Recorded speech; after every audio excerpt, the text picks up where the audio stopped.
Hello students, मैं doctor Sudhir Kumar Sharma. इससे previous lecture में हमने बात करी थी क्लीन पावर सप्लाई के बारे में, और आज हम पढ़ेंगे पावर सप्लाई डिस्टरबेंसेस के बारे में। और उन अगर जो डिस्टरबेंसेस हैं उनको दूर करने के लिए कौन सी प्रोटेक्शन डिवाइसेस होती हैं उसके बारे में थोड़ा जानेंगे।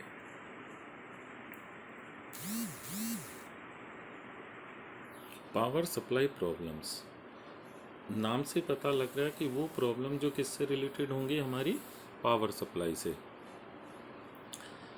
जो पहली प्रॉब्लम है पावर सप्लाई से वो ये है कि कई बार जब हम कंप्यूटर को शट डाउन करते हैं तो शट डाउन से पहले हमें एक बर्निंग स्मेल, एक जलने की स्मेल, थोड़ी बदबू सी दिखती है सिस्टम में से आती हुई। तो वो किस चीज़ की प्रॉब्लम होती है? वो बदबू कहाँ से आ रही होती है? पावर सप्लाई से। और जो पावर सप्लाई की दूसरी प्रमुख प्रॉब्लम है वो है failure of cooling fan. Failure of cooling fan मतलब पावर सप्लाई के अंदर एक फ़ैन लगा होता है जिसका मेन काम क्या होता है? उस पावर सप्लाई को ठंडा रखना। अगर वो फ़ैन वर्क करना बंद कर देता है तो पावर सप्लाई में जो लगे हुए कंपोनेंट्स हैं वो ओवर हीट हो जाते हैं और अपनी फंक्शनिंग बंद कर देते हैं। तो ये जो कूलिंग फैन का बंद होना है, ये पावर सप्लाई की प्रमुख प्रॉब्लम मानी जाती है। कई बार पावर सप्लाई की ही प्रॉब्लम के कारण हमें रैंडम बूटिंग का सामना भी करना पड़ता है। रैंडम बूटिंग मतलब सिस्टम थोड़ी देर बाद अपने आप बंद हो जाता है और फिर पुनः चालू हो जाता है। बूट मतलब चालू होना, रीबूट मतलब अपने आप पुनः चालू होना। तो बार बार थोड़ी देर चलेगा फिर बंद हो जाएगा, थोड़ी देर चलेगा बंद हो जाएगा। ये भी चीज़ किससे रिलेटेड होती है? हमारी पावर सप्लाई प्रॉब्लम से। कई बार हमें मेमोरी टाइप एरर्स भी दिखाई देंगी। वो भी किस चीज़ के कारण होंगी? हमारी पावर सप्लाई प्रॉब्लम्स के कारण। कई बार ऐसा भी हो सकता है कि हमें हल्का सा इलेक्ट्रिक शॉक का सामना करना पड़े। वो भी एक पावर सप्लाई की प्रॉब्लम हो सकती है।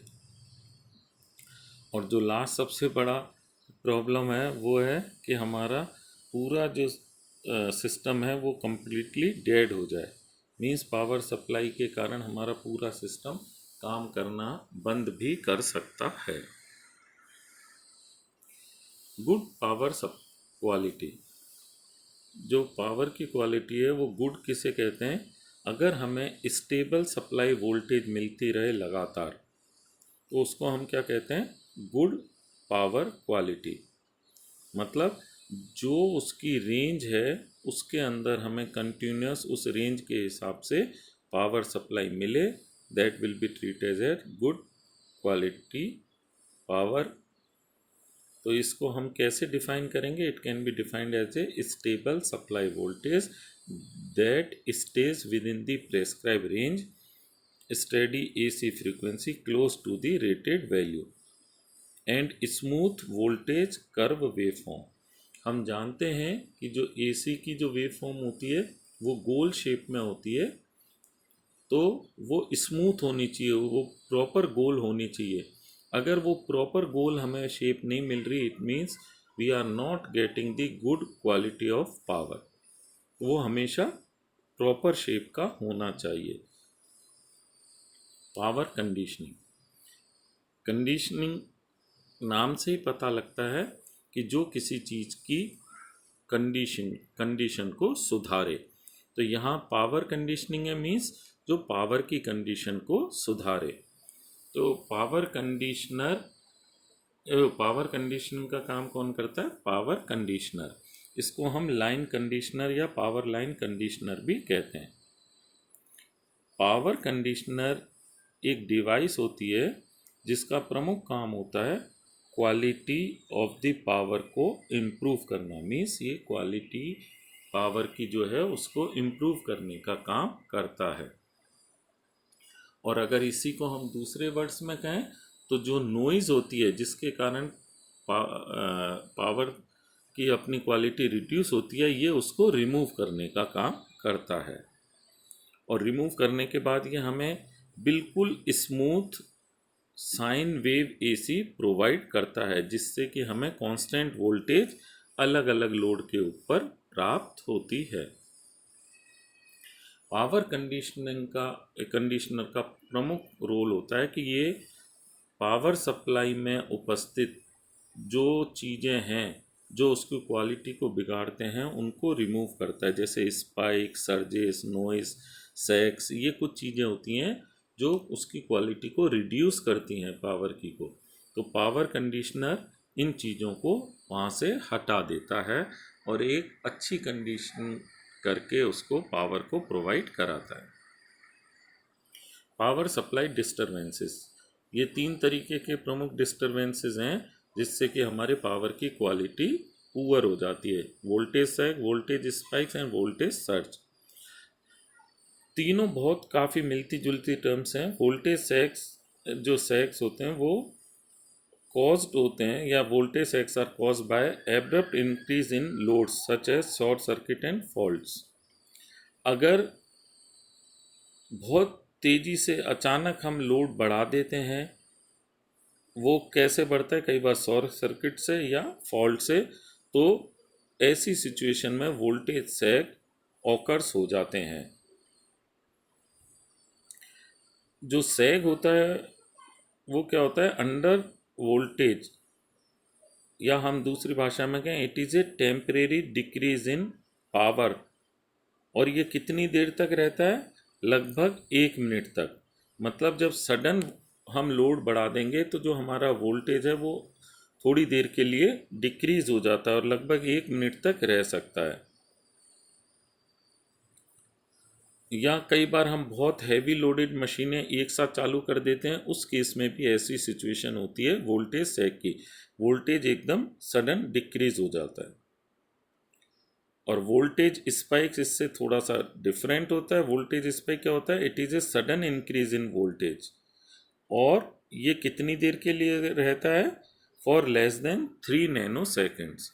तो सैग तो डिक्रीज हुआ, स्पाइक क्या हुआ, इंक्रीज हुआ। सैग लगभग 1 मिनट तक रहता है और ये 3 नैनो सेकेंड से कम रहता है स्पाइक्स।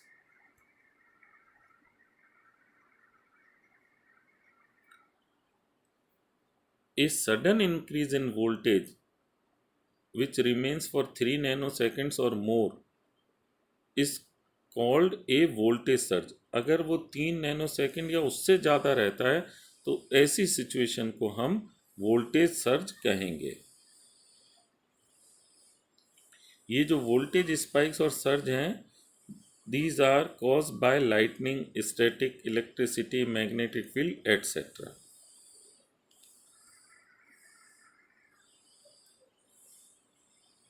पावर प्रोटेक्शन इक्विपमेंट्स, तो ये जो पावर डिस्टरबेंसेस हैं जो हमने अभी पढ़े, इसके कारण क्या है, हमारी डिवाइसेस पे बुरा असर पड़ता है, हमारी डिवाइसेस ख़राब हो सकती हैं, क्योंकि या तो सर अचानक वोल्टेज बढ़ जाता है या घट जाता है, तो उसके कारण हमारे जो पार्ट्स हैं, जो मशीनरी हैं, वो ख़राब हो सकती है। तो इनको प्रोटेक्शन की ज़रूरत पड़ती है। तो वो कौन कौन सी प्रमुख डिवाइसेस हैं जो पावर प्रोटेक्शन इक्विपमेंट्स की तरह ट्रीट की जाती हैं, वो हैं spike suppressor, CVT, UPS, SMPS. CVT, UPS, SMPS, इनको हम अपने अगले चैप्टर में डिटेल में पढ़ेंगे। पहला है स्पाइक सप्रेसर।